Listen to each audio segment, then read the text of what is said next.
Assalamualaikum warahmatullahi wabarakatuh. Salam santun, damai sejahtera dari Sabang sampai Merauke, sebangsa setanah air. Terima kasih teman-teman. Untuk kali ini ada banyak telepon dan banyak berbagi cerita. Jadi salah satu kawan kita ini perintis sebagai pengembang pembikinan minyak garu yang berkualitas bagus gitu. Jadi sharing bercerita-cerita sama saya sudah 3 hari berturut-turut ya. Jadi di sini ini ada penampakan kayu garu yang sudah pernah saya ambil isinya. Isi dalamnya sudah saya keluarkan ini ya. Ini bekas-bekasnya. Ini bekas-bekasnya kayu garu yang kita ambil isi-isinya. Jadi ketika garu yang layak dipanen itu jenis batangnya sudah mengandung minyak. Karakternya berwarna kuning kunyit. Itu kadar minyaknya tinggi ini, teman-teman, contohnya. Kekuningan seperti ini itu kadar minyaknya tinggi. Jadi bisa dibuat powder serbuk untuk bahan-bahan destilasi pembuatan minyak garu yang murni. Dan teman kita ini pembikinannya jadi dari bahan kayu garu itu ketika basah dipotong, dicincang, digiling. Nah, itu alternatif yang sangat mudah dalam suatu pekerjaan membuat powder. Akan tetapi kayu tersebut dijemur dengan waktu 2 hari sampai 3 hari berkelanjutan, langsung dimasukkan tungku suling minyak ya. Dan selalu hasilnya itu sedikit. Nah, tidak membuahkan minyak yang banyak. Jadi saya katakan satu bahan dasarnya buat saya kurang tepat. Itu menurut saya. Ketika kayu itu masih dalam kondisi basah dan dikeringkan, oke, sudah kering. Akan tetapi remahan, kadar endapan minyak dan lain-lain itu belum lepas sempurna walaupun didestilasi. Nah, gitu teman-teman. Jadi proses pembuatan minyak itu sangat panjang. Salah satunya harus menunggu remah. Nah, seperti ini. Ini sengaja dibuat seperti ini tidak dibuang, tidak disia-siakan. Kita proses pelapukan secara alami seperti di alam. Jadi sengaja kita biarkan seperti ini. Ketika sudah lapuk dan remah baru kita hancurkan. Itu memakan waktu yang sangat lama.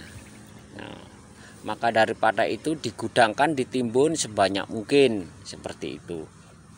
Nah, ini salah satunya trik ya untuk mendapatkan minyak yang lebih banyak dan juga menaikkan kadar aroma. Lalu kan baunya kayunya udah busuk. Ketika sudah dijemur berulang-ulang kali, itu tidak akan menimbulkan bau apok ataupun apa. Itu sangat layak. Bahkan ada seseorang yang nelpon saya, kodenya +966, itu juga meminta bahan seperti itu, tidak mau kayu baru. Oke, saya lanjut ke ini ya, mall saya ya, mall yang menurut saya itu layak untuk didestilasi. Oke, kita lanjut ya. Jadi video saya tidak ada saya edit-edit, mungkin saya jeda, saya sambung kembali. Nah, ini salah satu daripada powder yang kita bikin remah dulu, baru kita rendam molnya. Ini rendaman kurang lebih sekitar 1 minggu ini. Nah, ini tangan saya udah berubah warnanya ketika udah megang. Nah, ini secara logika saya itu kadar minyaknya sudah sangat bagus. Nah, ketika semakin lama akan semakin bagus. Ini kan proses fermentasi. ketika zat itu lepas, kandungan minyaknya akan bagus dan warnanya pun juga akan cenderung gelap dan memiliki aroma yang sangat tahan lama. Pada akhirnya ini yang 1 minggu, nah ini yang 1 bulan teman-teman. Ini teman saya yang sudah 1 bulan, ini warnanya. Tangan saya kan berubah juga. Nah, sangat gelap airnya. Nah, inilah yang saya katakan media yang sudah layak menjadi mol untuk disuling. Saya aja 1 bulan saya diamkan dulu. Saya minimal itu 3 bulan baru saya suling. Nah, ini lagi juga. Ini mol lain ya, bukan garu. Kalau ini dari warnanya sudah nampak. Nah, powder serbuknya ini serbuk powder daripada kayu yang sudah saya lapukan. Jadi zat minyaknya itu cenderung lebih banyak ketika sudah kita destilasi suling. Oke, kita lihat media-media yang kita jemur akan menjadi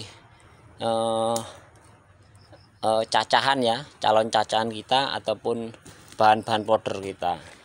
Nanti kita sambung lagi ya. Nah, ini sedikit saya nampakkan, ini powder, calon powder saya, media-media untuk media minyak itu seperti ini ya. Cari kayu yang remah, yang memang kadar aroma wanginya ada.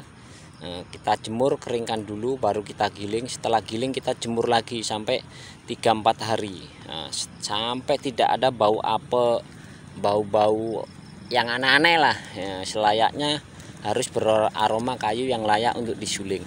Ini 1 ya. Ini lagi. Ini juga bahan-bahan minyak kita. Jadi seperti ini ketika di carving itu menjadi garu tipis seperti silet. Nah, saya nggak pakai.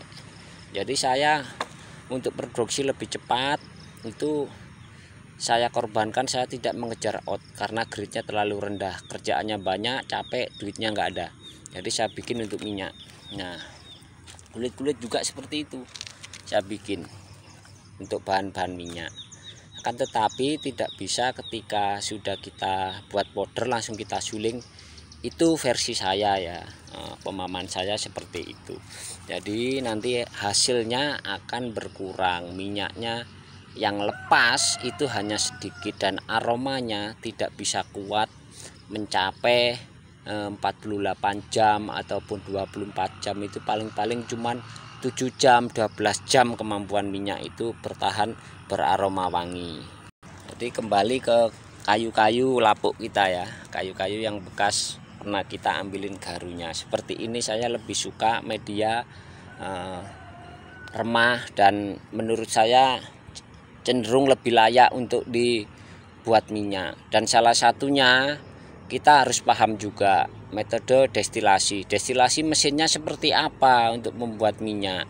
Nah, di situ banyak sekali tungku itu satu dan untuk menghasilkan minyak yang lebih banyak ditambahin dengan tekanan kompresor dan lain-lain. Sebenarnya dengan cara manual itu bisa pakai tenaga uap, tergantung penempahan ataupun media destilasi yang akan kita pakai. Itu ya tergantung sih ya, kita nggak bisa mengklaim yang bagus pokoknya begini, yang artinya setiap tangan bekerja itu memiliki hasil yang berbeda dan standar secara internasional itu ada standarnya.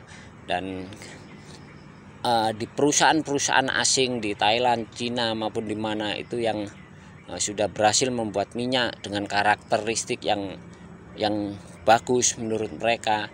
Dan salah satunya kita harus berani menguji hasil daripada minyak kita itu berapa kandungan dan kadarnya ke litbang. Nah, ketika di situ dinilai oleh mereka, oleh profesor, kita berani mengatakan sekian kadar kita, minyaknya sekian-sekian. Jadi kita memakai data, bukan karena kita jualan barang sesuatu apapun kita katakan bagus. Itu menurut saya ya, kalau pengalaman saya seperti itu. Out saya selalu saya labkan, nah, uji kelayakannya seperti apa. Ini semuanya kita pakai data, jadi nggak asal-asalan karena kita jualan barang kita sendiri kita katakan bagus dan lain-lain. Nah, itu mungkin salah satunya yang bisa menginspirasi ya. Nah, utama destilasi itu alat, pastinya harus alatnya stainless bukan besi. Nah gitu ya. Nah, untuk media dan lain-lainnya itu tergantung, dan mana yang bisa kita lakukan saja, buat aja. Nanti akan bertemu dengan inovasi baru ataupun menciptakan sesuatu yang baru yang lebih hasilnya lebih bagus ya. Saya nggak bisa memaksakan untuk seperti saya ataupun apa, kita hanya sharing dan berbagi, dan memori saya sudah terlalu penuh di HP, jadi saya rasa bagus saya nyimpan itu di konten aja, dan juga sekiranya bermanfaat buat teman-teman kita untuk lebih ini ya, lebih dapat sesuatu perbandingan studi ataupun apa. Oke, saya akhiri. Assalamualaikum warahmatullahi wabarakatuh. Salam santun damai sejahtera dari Sabang sampai Merauke. Semangat selalu dan semangat. Semoga bermanfaat untuk teman-teman kita dan menginspirasi. Semangat dan semangat.